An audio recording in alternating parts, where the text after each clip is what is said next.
brand new muffler tips.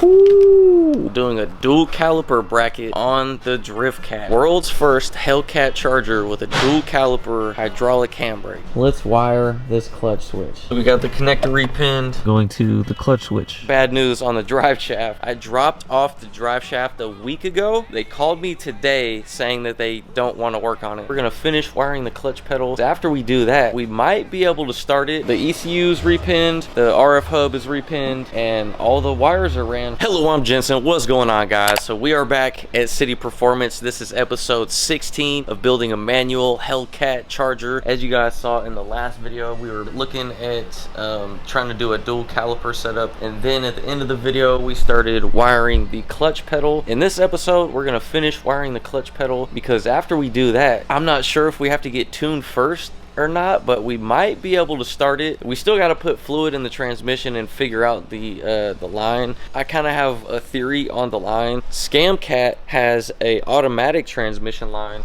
and they have the same fittings that go to the trans. They're just routed differently. So what I'm thinking is cut this one like here, and then use a AN compression fitting. Basically what we're doing is putting the end of that one on this line, because I don't know anyone that can bend transmission lines or hard lines like this. That's what we're gonna do. We're gonna get an AN fitting compression line. Huge shout out to Daniel from Colored Fittings, because he's gonna send me out colored fittings AN compression line. Once we do that, then we can fill the transmission with fluid, and then we can start it. Technically we could start it without transmission fluid, but I don't want to do that. I want to make sure everything's, you know, perfectly lubricated and stuff before we crank that motor. And we're also going to do a once over of everything. And bad news on the drive shaft. I dropped off the drive shaft a week ago. They called me today saying that they don't want to work on it. So I'll have to take it to a different spot in Sacramento, which kind of sucks because I'll have to drive all the way to San Leandro, pick it back up after waiting a week of them not even touching it, and then drive all the way to Sacramento with it. I heard that that place can do the drive shaft in a day, if not overnight, so I won't have to wait that long. I'll just have to drive all the way up there, which is kind of a pain in the ass. That's the word on the drive shaft. That's another thing that we're waiting on that's really, really important to this build, obviously. Let's get to finish wiring this clutch switch, because we gotta run that wire to the RF hub, run one wire to the clutch switch, couple more things, but yeah, we got some wiring to do. You ready? Yes, sir. Let's get it. So right now we're trying to get to that RF hub, which is back here right under the rear window. So there's a couple clips that we got to get to, couple bolts, or one needs to go to the RF hub, and then one needs to go from the RF hub to the clutch switch. Cisco's already working on that side, and since we're gonna need to run wires from the front of the car to the back of the car, figure out where we want to route it, and I think we've decided on the edge of the carpet, which is why Cisco's getting in there, pulling up the carpet so we can tuck the wires, make them go right underneath where the existing wiring harness is, so it'll be like factory, pretty much OEM type shit, you know?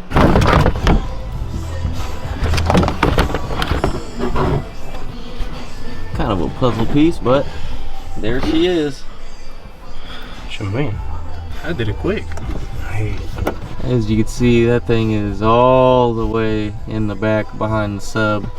And that's a Harman Kardon system, if you guys didn't know. So the connector going to the RF hub is pretty much the same like the connector going to the ECU. So what we'll have to do is go from the back side of the connector, put the pin in, and then run a wire all the way to the front. But we have this giant wiring harness, so we're just gonna keep pulling pins off of it. Yeah, even if I don't like it. This engine harness is gonna be laid to rest after this, but it went to a good use. Ooh, that red, white, and blue. I'm sweaty.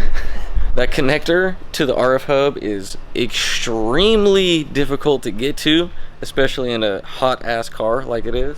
So way back there, that red connector towards the window is the one we got to get to, all the way pretty much back here. I've never been tripping about working on something because, you know, at the end of the day it's like nuts and bolts, but wiring has always made me a little scared to mess with, because this is a little bit more intricate than, you know, just turning a wrench and turning a bolt, loosen, tighten. But after messing with some of this stuff, it's a little bit less complicated than I thought in my head, which should motivate some of you guys, because I have no idea what I'm doing. But I'm learning a lot from Cisco, watching Cisco with this thing. If you guys are watching this and you're nervous about trying wiring or something, just try it. You know, you're not going to learn until you dive into it. It takes experience, it takes trial and error with everything else, you know. So yeah, we're still ripping into this wiring harness. Yeah, I'm just trying to make, you know, grab like a good nice little chunk of the pin we take. Because that one is way too close for the Yeah, it is. Cisco was working. He got both of the pins that need to go to the RF hub done. You just have to install those into the connector that goes to the RF hub, and then connect the wires that need to go to the rear. Then we'll be finished with the RF hub. We can put the entire rear panels and everything back together. So let's connect this RF hub.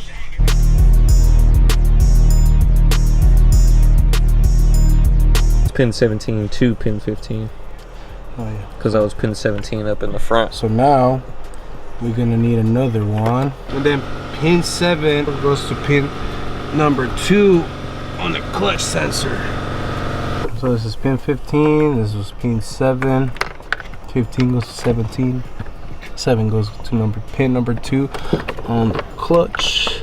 RF hub connection is wired. We just have to run the wires, you know, throughout the body of the car. But the hard part of putting the pins into the connector is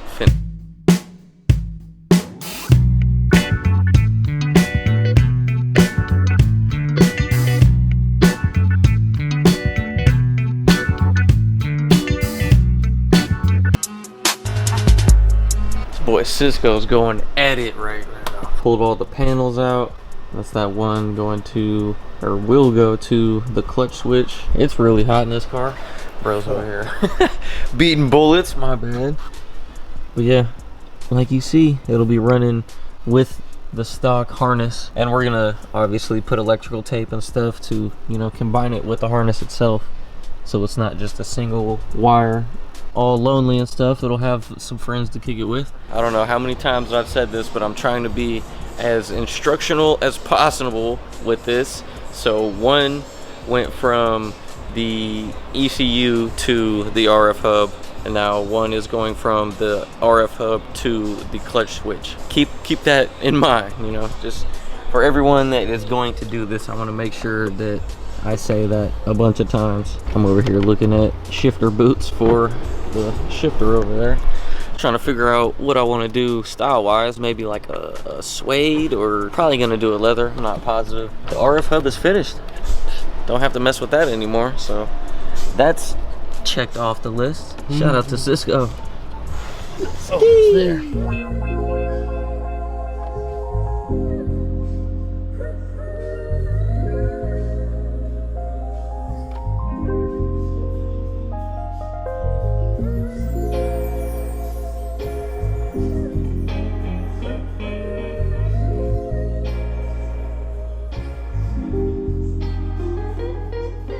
Since those wires are tucked, all the panels can go back on.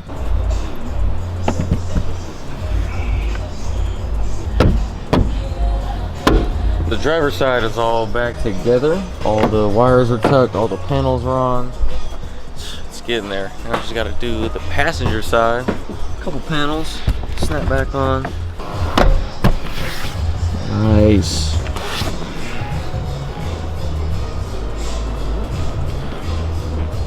That goes under the dash. Oh yeah. That's true. All right. Nothing happened here. So the entire rear is completely finished. Everything's put back together. Doesn't even look like we touched anything. Just gonna have to keep running those wires to the clutch switch, wire and repin the clutch switch itself. The ECU's repinned, the RF hub is repinned, and all the wires are ran for the most part. So we're 85% finished with rewiring this thing. And not gonna lie, this was probably one of the more stressful things that we had to do besides cutting into the car. On like stress factor wise, I definitely knew it was gonna be a pain in the ass to do the wiring. Not as bad.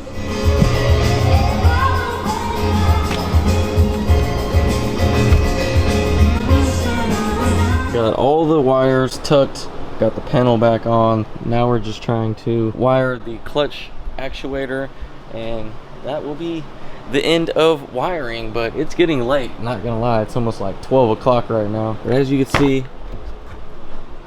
all the interior is back together. What's up guys? So it's the next day and we got all the wiring finished. I'll show you guys in the next episode when I go back to the shop. Obviously I'm back at the house now, but I have really been doing some research on the dual caliper setup. Jose sent me this. It's a dual piston, super tiny Willwood caliper, and they're pretty cheap too. The only problem is it says rotor thickness is only 0.3 of an inch. My rotors are a lot thicker than that. Luckily, I don't even have to go down to the shop. I have a pair of rotors right here. They're a little rusty, but these are rear rotors. Let's go ahead and see how thick they actually are. So as you can see, my rotors are like 1 1/8. So that model caliper is not gonna work on that rotor, but they do make a bunch of different models, so I might be able to find a model thick enough. Sounds kind of funny. I might be able to find a caliper thick enough to be able to fit my rotor, but that's kind of what we're gonna have to do for the dual caliper setup. Something small like this, a little dual piston caliper that will fit in that tiny space that we have on the top of the rotor. So I'm gonna keep doing some research trying to find a caliper. If anyone has any information or has ran a super small dual caliper that's a dual piston, let me know. I'm just diving into the dual caliper game, so I need some knowledge. But anyway, that's pretty much going to be the end of this one. Thank you guys very much for watching. I appreciate it. Episode 17 will be coming tomorrow, hopefully back-to-back vids. I appreciate you guys watching, commenting. I'm really trying to get back to everyone that's been commenting, supporting the channel, so thank you guys once again. If you'd like to support even more, go to helloclothing.com, grab you some merch. But anyway, I'll see you guys in episode 17. Thank you. Doses.